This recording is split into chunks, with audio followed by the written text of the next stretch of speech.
1. Latihan handstand yang dilakukan secara tepat dan sempurna, efektif untuk meningkatkan A. Koordinasi gerak, B. Daya tahan, C. Keseimbangan, D. Kekuatan, E. Kelentukan. Jawaban keseimbangan. Tujuan utama latihan gerakan handstand adalah melatih keseimbangan tubuh, memperkuat otot lengan, sekaligus memperkuat otot perut. Jadi bukan hanya keseimbangan, tapi lengan dan perut ya teman-teman. 2. Model pembelajaran merupakan bentuk pembelajaran yang tergambar dari awal sampai akhir, yang disajikan secara khas oleh guru. Model belajar dengan cara siswa belajar dalam kelompok kecil, terdiri dari 4-6 orang, secara heterogen. Bekerja sama, saling ketergantungan, positif, serta tanggung jawab secara mandiri adalah A. Kooperatif tipe tim game turnamen, B. Kooperatif tipe jigsaw, C. Problem based learning, D. Inquiry learning, E. Problem based instruction.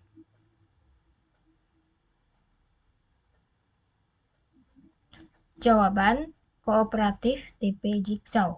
Pembahasan. Arti dari tipe jigsaw merupakan metode belajar kooperatif dengan cara siswa belajar dalam kelompok kecil yang terdiri dari atas 4-6 orang secara heterogen. Siswa bekerja sama, saling ketergantungan, positif, dan bertanggung jawab secara mandiri. Ini pengertian tipe jigsaw dengan soal sangat sama ya teman-teman, persis sama. Jadi jawaban B. 3. Pendekatan pembelajaran interdisiplin yang inovatif di mana IPA, teknologi, teknik, seni, dan matematik diintegrasikan dengan fokus pada proses pembelajaran pemecahan masalah dalam kehidupan nyata merupakan ciri dari pembelajaran A. Project based learning, B. TEPAK, C. Neuroscience, D. Problem based learning, E. STEAM.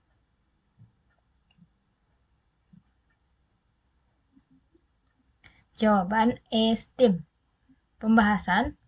Komponen dari STEAM adalah sains, yaitu segala sesuatu yang berasal dari alam.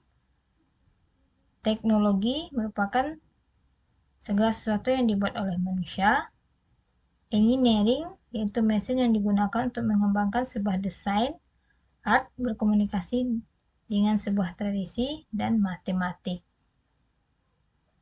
4. Tradisi yang dikembangkan oleh seorang guru dalam pengambilan keputusan di suatu rapat sekolah hendaknya mengarah kepada A. Tidak menunda keputusan untuk segera diambil, B. Memperhatikan semua pendapat anggota, C. Mendasarkan pada kepentingan orang banyak, D. Kebiasaan musyawarah untuk mufakat, E. Memperhatikan waktu yang tersedia dalam rapat. Jawaban kebiasaan musyawarah untuk mufakat.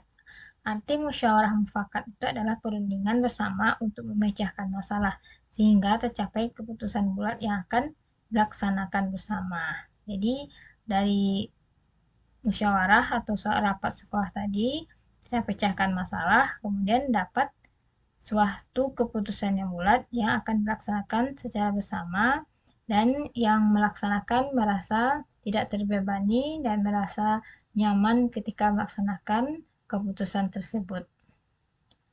5. Integrasi pembelajaran PJOK berbasis dan penerapan memungkinkan situasi belajar diarahkan pada pembelajaran yang bermakna, yaitu real work, melalui pendekatan problem based atau case based learning. Hal ini tersebut dimaknai sebagai proses belajar yang A. Reflektif, B. Konstruktif, C. Aktif, D. Kontekstual, E. Kolaboratif. Jawaban E. Kolaboratif.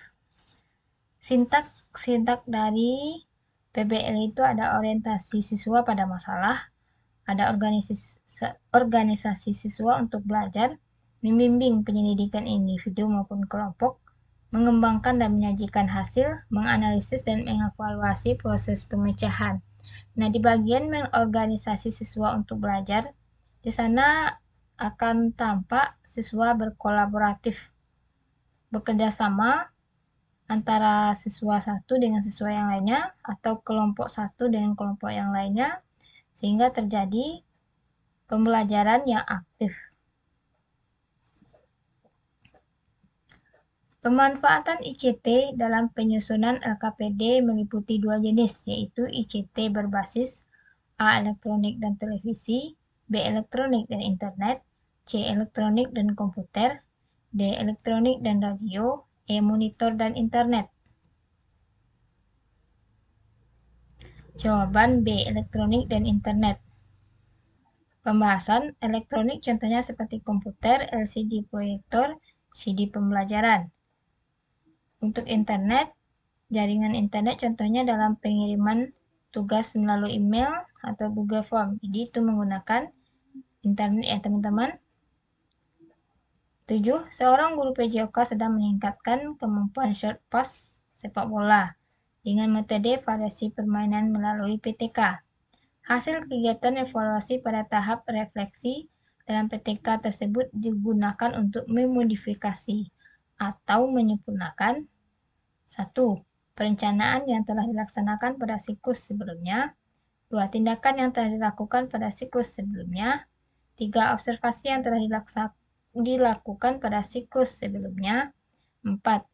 Penelitian yang telah dilakukan atau dilaksanakan pada siklus sebelumnya.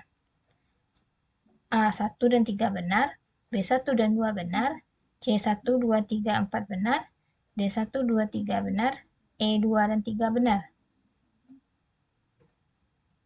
Jawaban 1, 2, 3, 4 benar. Karena pada tahap refleksi adalah melihat kekurangan dari tindakan perencanaan, observasi, dan penelitian yang telah dilakukan sebelumnya. Jadi untuk 1, 2, 3, 4 ini semuanya benar ya teman-teman. 8. Secara periodik setiap awal semester, guru PJOK melakukan pengukuran antropometri kepada semua peserta didik. Sebelum mengikuti pelajaran PJOK, tes yang dilakukan oleh guru tersebut untuk mengetahui A. Indeks massa tubuh, B. Keterampilan gerak, C. Perkembangan peserta didik, D. Kemampuan awal, E. Pertumbuhan peserta didik. Jawaban E. Pertumbuhan peserta didik. Antropometri ini adalah pengukuran fisik manusia, contohnya berat badan, tinggi badan, indeks massa tubuh. Sedangkan pengertian dari pertumbuhan adalah bertambahnya ukuran fisik dan struktur tubuh. Ini sangat cocok ya teman-teman soal dengan jawaban option E, pertumbuhan, pengertian pertumbuhan dengan soal. 9. Salah satu kegiatan yang dilakukan pada tahap refleksi dalam PTK adalah A. Memperbaiki proses pembelajaran, B. Menjelaskan persiapan pelaksanaan penelitian, C. Mengevaluasi kegiatan pada tahap perencanaan, pelaksanaan, dan pengamatan, D. Koordinasi dengan kolaborator untuk melakukan pengamatan, E. Diskusi hasil pengamatan yang dilakukan kolaborator dengan peneliti.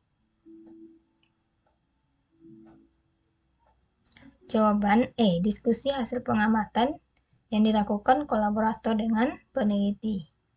Refleksi adalah upaya evaluasi diri yang secara kritis dilakukan oleh peneliti dan kolaborator. Refleksi harus dilakukan secara terbuka dan dilakukan dengan cara melaksanakan diskusi antara peneliti dengan kolaborator. 10. Proses uji kompetensi yang dirancang untuk mengungkapkan penguasaan kompetensi seseorang sebagai landasan pemberian sertifikat pendidik disebut A. Sertifikat pendidik, B. Uji kompetensi guru, C. Sertifikasi guru, D. Uji kompetensi pendidik, E. Uji profesionalisme. Jawaban C. Sertifikasi guru. Coba kita bahas satu-satu ya teman-teman. Sertifikat pendidik adalah lembaran sertifikat yang dimiliki oleh guru yang telah mengikuti proses pendidik. Sama seperti ijazah lembarannya ya teman-teman. Atau seperti sertifikat biasanya. Uji kompetensi guru atau UKG adalah sebuah kegiatan ujian untuk mengukur kompetensi dasar tentang bidang studi dan pedagogik dalam domain konten guru. Jadi sama seperti ujian CPNS atau ujian P3K teman-teman yang menggunakan CAT. Jadi UKG ini untuk mengetahui kompetensi dasar guru. Kemudian sertifikasi guru adalah proses pemberian sertifikat pendidik diberikan kepada guru yang telah memenuhi standar profesional guru. Jadi sertifikasi guru ini telah memenuhi proses dari pretest, dari kuliah PPG, kemudian UP PPG. Jadi proses itu setelah berhasil diberikan sertifikat. Jadi alur atau proses itu disebut dengan sertifikasi guru. Demikian teman-teman untuk part 25 ini. Semoga bermanfaat. Assalamualaikum warahmatullahi wabarakatuh.